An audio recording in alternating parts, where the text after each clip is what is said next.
തനിക്കെതിരെ വധശിക്ഷ വിധിച്ചത് പക്ഷപാതപരവും രാഷ്ട്രീയ പ്രേരിതവുമാണെന്ന് ബംഗ്ലാദേശ് മുൻ പ്രധാനമന്ത്രി ഷെയ്ഖ് ഹസീന. ബംഗ്ലാദേശ് രാഷ്ട്രീയത്തിൽ നിന്ന് തന്നെ ശാശ്വതമായി നീക്കാൻ ലക്ഷ്യമിട്ടുള്ള പ്രതികാര നടപടിയാണ് മുഹമ്മദ് യൂനുസിന്റെ ഇടക്കാല സർക്കാർ ആസൂത്രണം ചെയ്യുന്നതെന്നും പ്രവാസത്തിൽ കഴിയുന്ന ഹസീന ഡൽഹിയിൽ ആരോപിച്ചു. ബഹുമാന്യരോ പ്രൊഫഷണലോ ആയ ലോകത്തിലെ ഒരു നിയമജ്ഞനും ബംഗ്ലാദേശ് ICT അംഗീകരിക്കില്ലെന്ന് വിധി നിരസിച്ചുകൊണ്ട് ഹസീന പറഞ്ഞു.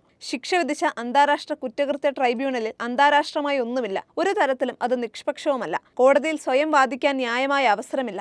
എന്റെ ഇഷ്ടമുള്ള അഭിഭാഷകർ പോലും എന്നെ പ്രതിനിധീകരിക്കുന്നില്ല എന്നാണ് 2024 വിദ്യാർത്ഥി പ്രക്ഷോഭത്തിനിടെ അധികാരഭ്രഷ്ടയായ ഹസീന പറഞ്ഞത്. 2024 ഓഗസ്റ്റ് 5 പുറത്താക്കപ്പെട്ട ശേഷം പ്രത്യേക വിമാനത്തിൽ ഇന്ത്യയിലേക്ക് പലായനം ചെയ്ത മുൻ പ്രധാനമന്ത്രി അന്നു മുതൽ ഡൽഹിയിലാണ് താമസിക്കുന്നത്. ബംഗ്ലാദേശിന്റെ തെരഞ്ഞെടുക്കപ്പെട്ട അവസാന പ്രധാനമന്ത്രിയെ നീക്കം ചെയ്യാനും രാഷ്ട്രീയ ശക്തിയായ അവാമി ലീഗിനെ രാഷ്ട്രീയത്തിൽ നിന്ന് നിഷ്കാസനം ചെയ്യാനും കോടതിയെ ഉപയോഗിക്കുകയാണ്. അവാമി ലീഗ് നേതാക്കളുടെയും പ്രവർത്തകരുടെയും നൂറുകണക്കിന് വീടുകൾ, ബിസിനസ്സുകൾ, സ്വത്തുക്കൾ എന്നിവ യൂനുസ് സർക്കാർ നശിപ്പിച്ചതായി ഹസീന ആരോപിച്ചു. രാജ്യത്തുടനീളം പ്രതികാര ആക്രമണങ്ങൾക്ക് യൂനുസിന്റെ സൈന്യമാണ് മേൽനോട്ടം വഹിച്ചത്. വിദ്യാർത്ഥി പ്രക്ഷോഭത്തിനിടെ കൊലപാതകങ്ങൾ മുൻകൂട്ടി ആസൂത്രണം ചെയ്തതാണെന്ന ആരോപണം അവർ നിരസിച്ചു. കൂട്ടക്രമവുമായി തന്നെ ബന്ധിപ്പിക്കുന്നതിന് പ്രോസിക്യൂട്ടർമാർ തെളിവുകളൊന്നും ഹാജരാക്കിയിട്ടില്ലെന്നും അവർ വാദിച്ചു.